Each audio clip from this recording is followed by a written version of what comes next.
할렐루야. 우리 옆에 사는 사람 사랑합니다. 축복합니다. 예, 말씀의 제목을 읽어봅시다. 시작. 주 안에 부모와 자녀다. 예, 오늘은 무슨 날이다? 예, 어버이 주일이다. 어버이 주일은 어버이가 주인공이 아니고, 예, 어린이 주일 하니까 어린이가 주인이고, 어버이 주일은 어버이가 주인이고, 다음 주는 교사 주인이고, 다음 주는 교사가 주인이고, 매주 주인이 바뀌는 게 아니고 주인은 하나님이시고, 하나님께서 우리에게 이것을 기억하라. 특별히 오늘은 뭘 기억하라? 부모에 대해서 기억하라 하는 겁니다. 부모는 이 어버이 주일에 우리가 기억해야 될 건, 부모는 누구나 다 자녀입니다. 그러니까 자녀는 결국 부모가 되고, 부모는 누구나 다 자녀이었다. 우리에게 부모가 있었고 부모가 있기 때문에 우리가 있고, 우리가 또 자녀를 낳게 되는 것입니다. 그래서 이 원리는 하나님을 알게 하는 원리입니다. 우리에게 부모가 있다는 것은 그 부모 위에 할아버지가 있고, 그 위에 올라가면 정조, 고조 계속 있고, 이 혈통이 어디서 왔느냐, 결국 하나님의 은혜로 이 세상에 존재하게 되었고, 하나님께서 창조하셨다는 사실을 알게 되게 하시는 원리입니다. 그래서 분명히 우리가 권한이 있다는 거예요. 그래서 옛날에 사람들이, 자식들이 말을 안 들으면 이 근본 없는 자식이 이렇게 얘기하는 게, 부모도 모르는 자식이다 이 말이에요. 근데 우리는 반드시 뿌리가 있습니다. 우리가 어디서 왔느냐, 인간이 어디서부터 왔느냐, 그 뿌리를 알아야 되는데, 우리의 뿌리는 어디냐? 하나님이다 라는 거죠. 그래서 우리가 하나님을 알기 때문에, 하나님을 아는 자들은 그 부모를 공경하고 그 자녀를 주의 말씀으로 똑바로 양육해야 될 줄 믿습니다. 우리가 이 본문의 말씀을 통해서 하나님 거룩한 뜻을 보게 되기를 주의 이름으로 축복합니다. 첫 번째는 부모를 공경해야 된다라는 겁니다. 6장 1절에 자녀들아 너희 부모를 주 안에서 순종하라, 이것이 옳으니라 했습니다. 부모를 순종하는데, 부모의 말을 듣고 그 부모를 공경하는 것이 자녀가 마땅히 해야 될 일들이다라는 거죠. 근데 우리가 이제 시대가 악해지고, 이제 문화가 급속도로 변화되어지고, 또 매스미디어를 통해서 여러 가지 사건들을 접하다 보니까 부모 같지 않은 부모도 있지만, 우리가 일반적인 통상적인 대부분의 사람들은 어떻게 해야 되느냐, 부모를 공경하고 순종해야 될 것이다 라는 거죠. 그런데 부모에게 순종하는데, 자녀들아 어디에서? 주 안에서 순종하는 것이 중요하다. 부모에게 순종하는 것도 부모의 어떠함 때문에 순종하는 게 아니라, 주 안에서 주께서 우리에게 명령하신 것이기 때문에 순종해야 된다라는 겁니다. 근데 부모가 그러면 주님을 떠나라, 하나님 떠나라, 교회를 떠나라, 예배하지 마라, 그럼 그걸 순종하면 어떻게 되는 거예요? 주 안에서가 없어지는 거죠. 자녀들아 부모를 순종하라 이렇게 되는 거죠. 전제가 뭐냐? 주 안에서 더 큰 것이 뭐냐? 우리가 주 안에 있다는 사실이 더 귀한 것이다 라는 겁니다. 그런데 참 이렇게 되면 어려운 문제들이 생깁니다. 믿지 않는 가정에서 부모가 믿지 않는다, 그래서 나에게 이렇게 해라 저렇게 해라 시키면, 믿는 자녀들이 믿지 않는 부모의 이 명령을 어떻게 해야 될 것인가 고민하게 됩니다. 근데 말씀은 주 안에서 순종하라 했으니까, 우리가 할 수만 있으면 부모의 말들을 다 듣고 순종하되, 특별히 주의 말씀을 거스리는 것들은 우리가 주의해서 걸러내야 된다라는 겁니다. 그래서 특별히 믿지 않는 가정에 제일 힘든 것이 제사를 지내고 우상 앞에 절하는 문제들입니다. 우상 앞에 절하는 것이 왜 문제냐? 그냥 껍데기를 세워놓은 것 앞에 그냥 신용만 하면 되는 거 아니냐? 마음으로는 괜찮으면 되는 거 아니냐? 그렇지 않습니다. 결국 우리의 싸움은요, 혈과 육에 대한 것이 아닙니다. 육체로 해서 될 것 같으면 그냥 말만 하면 되고 표시만 내면 되죠. 근데 육체의 싸움이 아닙니다. 우리의 싸움은 영의 싸움입니다. 영적 싸움에 지면 다 진 거예요. 육체적으로 우리가 이기고 운동을 잘하고 건강하고 다 좋아도 영적으로 실패하면 다 실패한 겁니다. 그래서 우리가 영적 싸움 가운데 사단이 우리를 미혹하고 우리의 욕심으로, 우리의 욕망으로 끌고 가는 우리 육체의 모습들을 이겨내고 하나님을 기쁘시게 해야 된다라는 거죠. 그러니까 부모가 믿지 않아서 제사를 드려라, 너희 조상에게 절해라 이렇게 할지라도 우리가 믿음을 지켜야 된다. 우리가 섬길 분은 오직 누구다? 하나님밖에 없다 했습니다. 그래서 우리 금요일에 기도원의 용사들 32,000명이나 되는 많은 군사들이, 물론 그 전에 더 있었지만 다 가고 마지막에 300명만 뽑았는데 300명은 어떻게 뽑느냐? 무릎 꿇지 않은 자들. 그들에게 물은 생명과 같았고 그 사막에서, 그 전쟁에서 물을 마시는 게 너무 귀한 일이고 너무 그 다급하고 목마른 상태에서 나머지는 전부 다 무릎을 꿇고 물을 마셨습니다. 근데 300명은 부끄럽지만 손으로 떠서 혀를 핥아 먹는 것처럼 물을 마셨습니다. 뭐가 중요하느냐? 무릎을 꿇지 않은 것이 중요하다. 내게 급한 것, 내게 소중한 것, 내가 당장 필요하다고 생각되면 거기에 쉽게 무릎을 꿇습니다. 오늘도 이제 청년들하고 얘기를 하면서 왔는데 돈이 인생에 왜 그렇게 중요한 자리를 차지하고 있는지 저는 이해가 안 됩니다. 여러분, 저는 지금까지 살면서 그것을 이겨냈고 그것이 제게 주인이 아닙니다. 제가 어렸을 때도 돈이 없어서 너무 힘들고 너무 괴롭게 살았는데 그렇게 하다 보니까 어떻게 이 돈에 대한 자유함을 더 얻은 것 같아요. 근데 요즘 아이들은요, 돈이 있으면 다다 아니, 돈을 얻기 위해서 돈 때문에 사는 거예요. 돈을 벌어서 뭐하냐? 돈을 가지고 쓰는 겁니다. 그럼 결국 뭐가 됐습니까? 돈 때문에 자기 시간을 바치고 그 돈을 쓰는데 자기 시간을 또 쓰고, 또 돈이 없으면 그 돈을 또 벌고자 또 싸우고. 돈이 일만하게 뿌리라, 일만하게 뿌리다. 왜 뿌리가 되느냐? 우리를 그 죄악의 길로 자꾸 끌고 가는 거예요. 여러분, 돈에 대해 자유해야 되는 겁니다. 여기 태반이나 아멘 안 하네. 참 큰일이다. 돈에 대해서 자유하시기 바랍니다. 쓸데없이 말씀에 대해 자유하고 그리스도에 대해 자유하고 율법에 대해 자유하고 그런 소리는 하면서 그 자유는 그런 자유를 얘기하는 게 아니에요. 그리스도 안에, 하나님 안에서 말씀대로 살고자 하나님을 사랑하는 것이 내 마음이 너무 기뻐서 그 자유를 누리는 거지. 감옥에 있던 사람이 이제 감옥에 있던 사람 두 사람 이제 곧 제대하는데, 군대 가셨던 사람들이 군대를 제대하면 자유를 얻었다. 자유를 얻어서 자기들 마음대로 범죄하고 뭐 깨부수고 사람 잡아서 죽이고 그렇게 하느냐? 아니죠. 자유를 얻어서 뭡니까? 이제는 사회법을 지키는 겁니다. 그럼 사회에 나와서 또 우리 가정에 들어오죠. 그럼 가정의 법을 지키고 가정의 틀을 지키는 거죠. 우리가 그리스도의 안에 자유함을 얻었다 할 때 세상의 법에서는 자유하죠.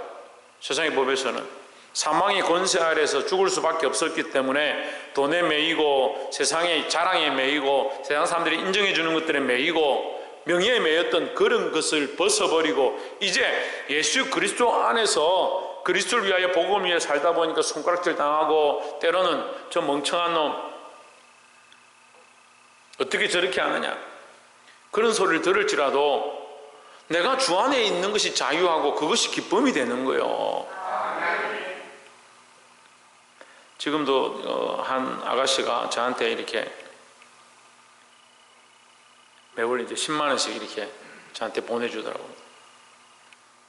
설교할 때 금액을 얘기하지 말라고 하대요. 금액을 얘기하면 사람들이 꼭 시험에 든다고요. 예, 못 들은 걸 하십시오. 어쨌든 그 아가씨가 저한테 한 10년째 지금 매월 보내는 돈을. 근데 제가 전화를 했어요. 전화를 해가지고 올해도 보내려고 합니까? 그러니까 보낸다고 하니까. 자기가 이 받은 소득에서 몇 분의 몇을 떼가지고 선교하고 전도하는데 반드시 쓰겠다 하나님이 작정했다는 거예요. 10분의 1은 11조 드리고 또 10분의 1은 쪼개서 선교 복음을 따로 쓰는 거예요. 그래서 20%는 꼭 하나님 위해 쓰겠다라고 자기가 작정했다는 거예요. 그런데 이제 거기 제가 이제 저한테 이렇게 보내주는 거죠. 제가 전화를 해서 올해도 보내려고 하니까 보낸다고. 제가 뭘 한 게 있다고 저한테 이렇게 보내냐.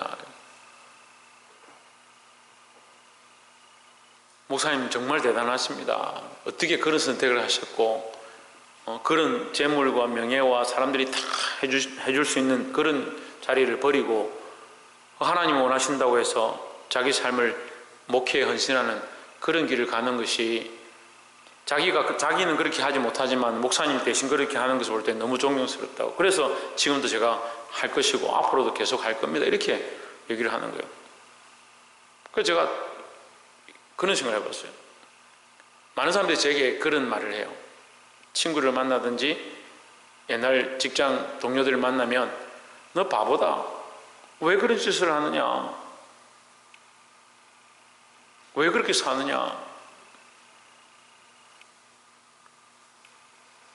자기들 말이에요. 자기들은 아직도 제가 받았던 그런 대우와 그런 연봉과 그런 걸 받지 못한다. 그런데 너는 왜 그런 길을 선택했냐?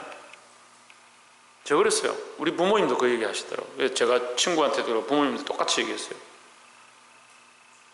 너희들 보기에 내가 너희들보다 멍청해 보이냐? 그렇지 않다는 거죠. 자기들이 경험했기 때문에 그렇지 않다는 거죠. 제가 어머니에게도 부모님 했는데 어머님에게도 제가 그 얘기했어요. 어머니, 제가 지금까지 저를 키우셨는데 제가 그렇게 멍청해 보입니까?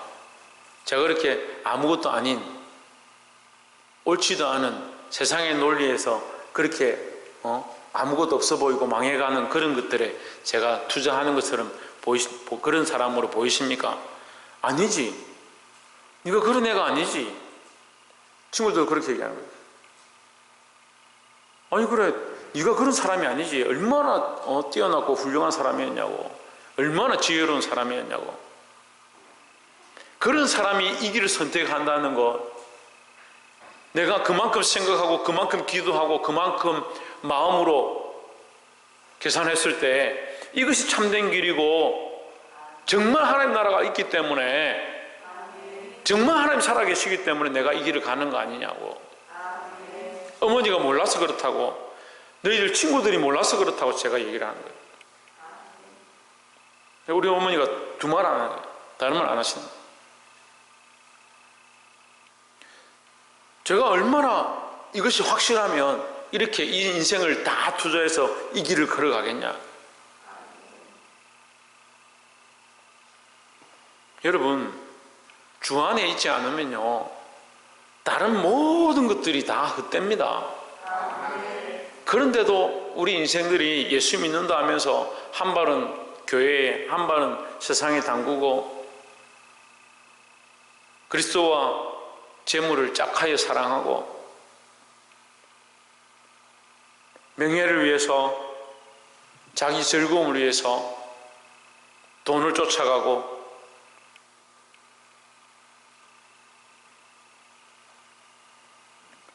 보게 되길 소망합니다.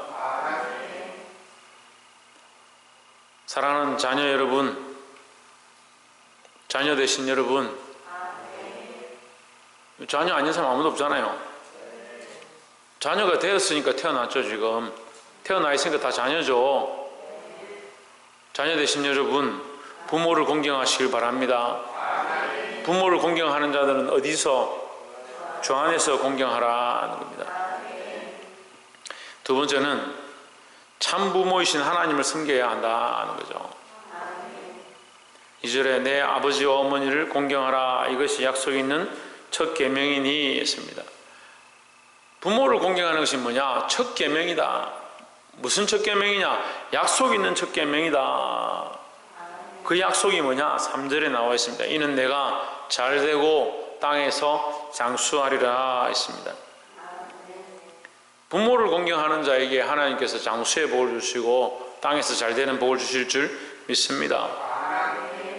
그런데 이것이 어디서 왔느냐? 계명에서 왔다. 2절에 이것이 첫 번째 계명이다. 무슨 첫 번째냐? 약속 있는 첫 번째다. 그래서 계명의 1번부터 4번까지 계명은 하나님 섬기는 것이고 5번부터 10번째 계명은 사람을 섬기는 건데, 거기서 5번째 시작하는 이 5번째 계명이 뭐냐? 제5계명이 내 부모를 공경하라는 거죠. 우리가 하나님을 섬기는 자라면 1, 2, 3, 4번 하나님 섬기는 거죠. 그러니까 하나님 섬기는 자라면 부모를 공경하는 것이 당연하다는 겁니다. 그러니까 부모를 공경하는 사람은 누구를 알아야 하냐? 참 부모이신 하나님을 알아야 한다라는 겁니다. 하나님을 섬기지 않으면서 부모를 섬기는 사람은 믿지 않는 것이고, 부모를 섬기지 않으면서 하나님만 섬기는 자들은 불신자보다 못한 사람들입니다. 그러니까 우리가 부모도 공경하고 하나님도 섬겨야 하는데, 특별히 부모를 섬기는 것을 하나님의 명령으로 알고 참 부모 대신 하나님을 온전히 경외해야 될 줄 믿습니다. 이러한 생각들이 자꾸 희박해지는 거예요. 한쪽만 하는 거죠. 이게 어려운 게 저울과 같은 거예요. 저울의 중심을 맞추기가 얼마나 힘듭니까? 하나님을 섬기려 하니까 부모를 섬길 수가 없고, 부모를 섬기려 하니까 하나님을 섬길 수가 없고. 근데 우리가 이 믿음 안에 똑바로 서서 하나님을 섬겨야 하고, 하나님 안에서 부모를 온전히 공경하시기를 주의 이름으로 축복합니다. 그래서 참 부모이신 하나님을 아는 것, 참 부모이신 하나님을 섬기는 것에 힘쓰시기를 주의 이름으로 축복합니다. 마지막 세 번째로 자녀들을 말씀으로 양육하라 합니다. 우리는 부모가 되었고 또 부모를 공경했고 내가 자녀가 되었고 이제 자녀를 양육하는 자가 되었습니다. 이 어버이 주일에 우리가 기억해야 될 거, 내가 부모를 공경하는 것 그것만 기억할 게 아니라 내가 부모로서의 역할을 똑바로 하는 것, 그것도 중요한 것입니다. 3절에 이는 내가 잘되고 땅에서 장수하리라 했습니다. 4절에 또 아비들아 너희 자녀를 노엽게 하지 말고 오직 주의 교훈과 훈계로 양육하라 했습니다. 너희 자녀들아, 너희 자녀들을 했으니까 자녀를 낳지 않고 결혼을 하지 않는 것은 성경적인 원리는 아닙니다. 할 수만 있으면 말씀을 따라서 결혼해야 하고, 결혼한 자들은 이혼하는 것도 성경적인 원리는 아니에요. 갈리지 마라 했으니까 할 수만 있으면 갈리지 마라. 나는 믿음이 있고 내 남편은 믿음이 없으니까 이혼해야겠다, 그런 생각도 하지 마라. 이미 결혼한 자는 갈리면 안 된다라고 했으니까 믿지 않는 자와 결혼하지 말아야 하지만, 결혼했으면 갈리지 말고, 결혼 안 한 자들은 할 수만 있으면 결혼하도록 몸부림쳐야 되고, 결혼한 자들은 뭘 해야 되냐? 자녀를 낳아야 된다는 거예요. 자녀를 낳은 자는 뭘 해야 됩니까? 예, 양육해야 합니다. 뭐로 양육하냐? 말씀으로 양육해야 되는 겁니다. 그래서 세 번째, 자녀들을 말씀으로 양육하라 했습니다. 그러면 이 본문의 말씀을 우리가 볼 때 이해가 할 수 있습니다. 자녀들아 아비들아 너희 자녀를 노엽게 하지 말고, 노엽게는 어른한테 쓰는 말인데, 차라리 이게 뭔가 해석이 잘못된 거 아닌가? 자녀들아 너희 아비를 노엽게 하지 말고, 그렇게 하면 이해가 빠르고 말이 되잖아요. 그런데 아비들아 너희 자녀를 노엽게 하지 말고, 제가 이 목회를 해보니까요, 이 말씀이 딱 맞는 거예요. 자식들 보고 너 기도해라, 너 똑바로 신앙생활 해라, 너 교회 좀 잘 나와라. 근데 본인은 정작 어떻게 합니까? 속상하면 목사님 욕하고 교회 욕하고 원망불평 다 하고 하나님이 있는지 없는지 모르게 삶은 그렇게 살고 있으면서 자녀들 보고는 너 똑바로 해라. 얼마나 화가 나겠습니까? 자녀들 앞에 모범이 되어야 되고요, 믿음으로 살아낸 이 삶의 모양들이 내 가정이고, 내가 믿음으로 살아서 내 자녀들을 바른 길로 이끄는 겁니다. 믿음으로 살지 못하니까 자기가 모범이 되지도 못하고 자녀들에게 똑바로 살아라고 하지 못하는 거예요.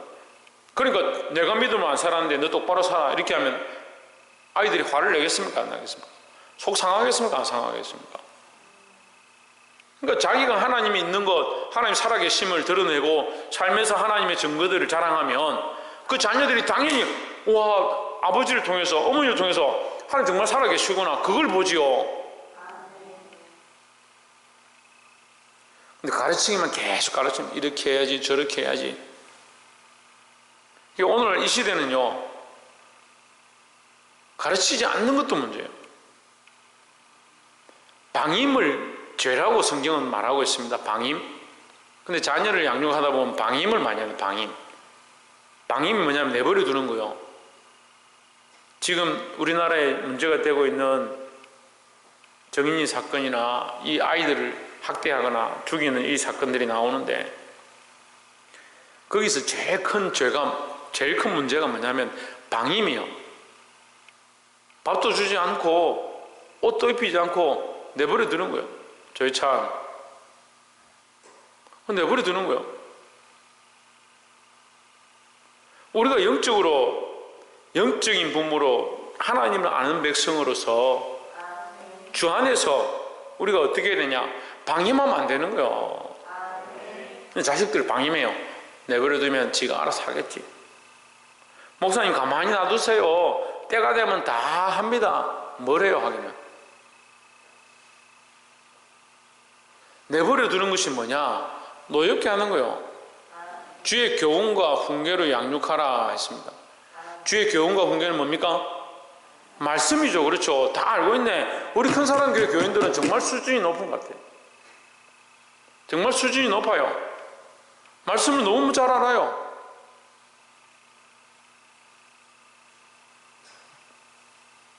근데 머리만 큰 가부수적인 그런 믿음을 버리고 내가 이 말씀을 알면 그 말씀대로 살고자 해야 되는 거예요. 주의 말씀으로 양육하라 했습니다. 자녀들을 말씀으로 양육해야 되죠. 왜 내 생각대로 양육합니까?